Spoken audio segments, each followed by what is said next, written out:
अभी के लिए मैं आपसे सिर्फ बात कर रहा हूं।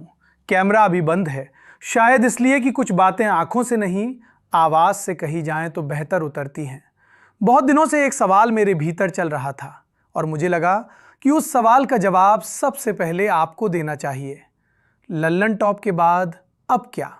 ये सवाल सिर्फ आप नहीं पूछ रहे, ये सवाल मैं खुद से भी पूछ रहा हूं। लल्लन टॉप मेरे लिए सिर्फ एक संस्थान नहीं था, वो एक आदत थी, वो एक रूटीन था, वो सुबह का पहला ख्याल और रात की आखिरी चिंता था। वो जगह जहां सवाल पूछना नौकरी का हिस्सा नहीं, जिम्मेदारी का हिस्सा था।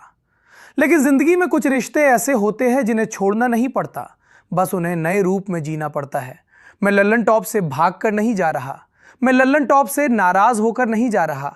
मैं बस अपने भीतर के उस पत्रकार की आवाज सुन रहा हूं जो कह रहा है, अब थोड़ा और जोखिम लो, अब थोड़ा और ईमानदार बनो, अब थोड़ा और अकेले चलो। पत्रकारिता सिर्फ सवाल पूछने का नाम नहीं है, पत्रकारिता खुद से सवाल पूछने की हिम्मत का नाम है।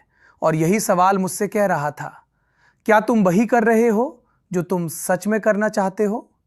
तो आगे क्या करूंगा? सबसे पहले तो मैं वही करूंगा जो अब तक करता आया हूं, पढ़ूंगा, देखूंगा, सुनूंगा और सोचूंगा। लेकिन इस बार थोड़ा और खुलकर, इस बार किसी एक फॉर्मेट में नहीं, किसी एक प्लेटफॉर्म में नहीं। इस बार कभी राजनीति की बात होगी, कभी समाज की, कभी मीडिया की, कभी अपनी ही गलतियों की। इस बार मैं आपसे कम एंकर की तरह और ज्यादा एक जिज्ञासु इंसान की तरह बात करूंगा।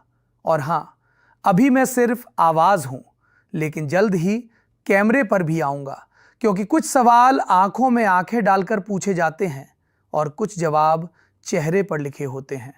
यह नया चैनल किसी ब्रांड का विस्तार नहीं है, ये एक बातचीत की शुरुआत है।